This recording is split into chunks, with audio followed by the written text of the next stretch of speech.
The Grand Assembly of the Galactic Council had never witnessed such unanimous agreement. Representatives from 47 species stood in their crystalline amphitheater, their various forms of communication creating a cacophony that the universal translators struggled to parse. Yet through the chaos, one sentiment rang clear: humanity was no more. Ambassador Zektar of the Vorthon Empire raised his forearms, the bioluminescent patches along his carapace pulsing with satisfaction. "The final probe has returned from the Sol system," he announced, his voice carrying the authority of centuries. "Earth's surface is nothing but glass and ash. The orbital stations are debris, their moon colonies, silent." A ripple of relief passed through the assembly. The humans had been a problem since their first contact 73 years ago. Too curious, too aggressive, too unpredictable. They asked uncomfortable questions about resource distribution and challenged ancient territorial agreements. Worse, they had begun forming alliances with younger species, spreading dangerous ideas about equality and representation. "The Terran Federation has been eliminated," continued Zektar. "Their military scattered, their worlds burned, their species extinct. The threat they posed to galactic stability is ended." High Counselor Yithmo of the ancient ethereal collective floated forward, her translucent form shimmering with approval. "A necessary action," she intoned in harmonics that bypassed the ear and spoke directly to the mind. Humanity's expansion was becoming problematic. Their technology advanced too rapidly. Their questions grew too bold. They refused to accept their designated role, added General Croax of the Hegemony Defense Corps, his scarred hide bearing testament to 1,000 battles. "Every species has its place in the cosmic order. Humans sought to upset that balance." The assembled delegates murmured agreement. It had taken the combined might of 12 major civilizations to coordinate the strike against humanity's holdings. Simultaneous attacks on Earth, Mars, the outer colonies, and their scattered fleet. The operation had been flawlessly executed over the span of 3 standard days. Ambassador Siln of the Peaceful Traders Union, one of the few voices that had occasionally spoken for humanity, remained silent. Her people had profited greatly from human innovation and trade, but even they had voted for the final solution when it became clear that humanity's influence was spreading beyond acceptable parameters. The younger species were beginning to listen to them, Zektar continued, pacing before the assembly. The Altarians, the Centauri Collective, even some of the Rim worlds were starting to question established tribute systems and territorial boundaries. This infection had to be stopped. As if summoned by his words, the chamber's central hologram flickered to life, displaying the current galactic map. Humanity's former territories were already being redistributed, carved up among the victorious powers. The Sol system would become a Vorthon mining operation. The outer colonies would serve as hegemony forward bases. The trade routes would return to their ancient, profitable patterns. High Counselor Yithmo gestured with a tendril of living light.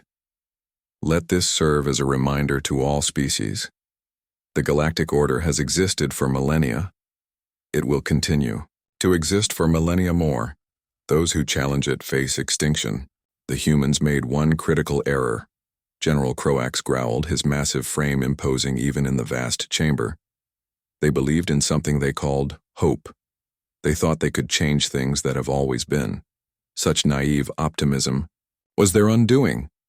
The delegates began to disperse, already discussing the redistribution of human assets and the return to normal galactic commerce.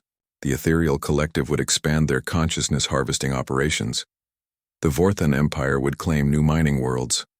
The hegemony would establish new forward positions. Everything would return to the way it had always been. But then, the chamber's warning systems began to chime. At first, it was just a low harmonic, barely noticeable above the conversations. Then it grew louder, more insistent. The holographic display flickered and changed, zooming out to show the space around the council station. Zektar's bioluminescent patches dimmed as he stared at the impossible sight. What are those contacts?" The display showed dozens of energy signatures approaching the station, then hundreds, then thousands. "Unknown vessels detected," the station's AI announced in its calm, emotionless tone. Configuration matches. Human-Terran Federation designations. The chamber fell silent, except for the increasingly urgent warning chimes.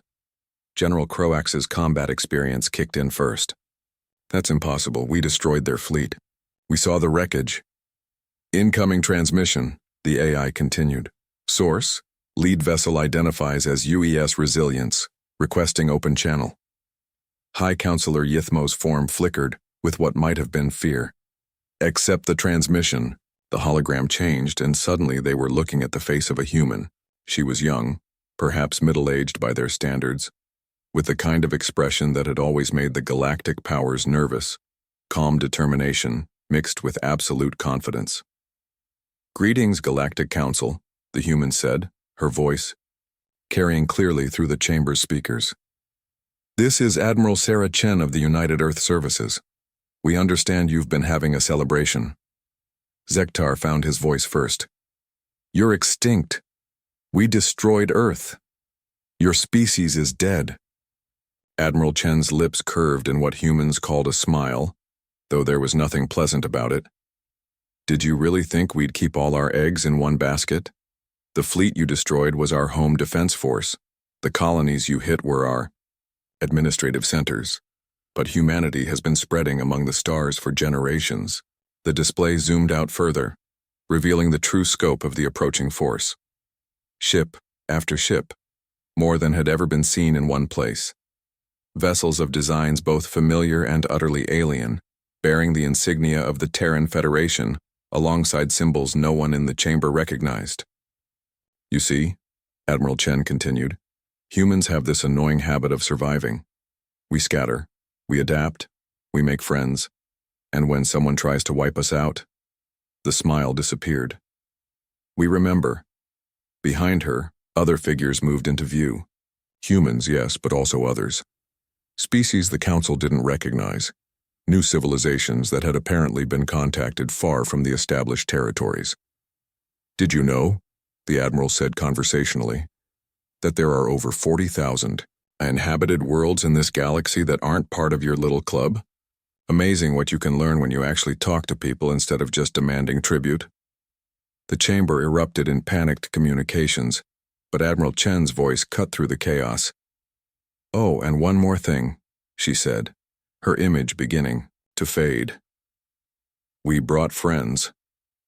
The transmission ended, leaving the assembled delegates staring at a tactical display that showed them surrounded by a force that defied comprehension. Ships from civilizations they had never encountered, technologies they had never seen, all united under one impossible banner.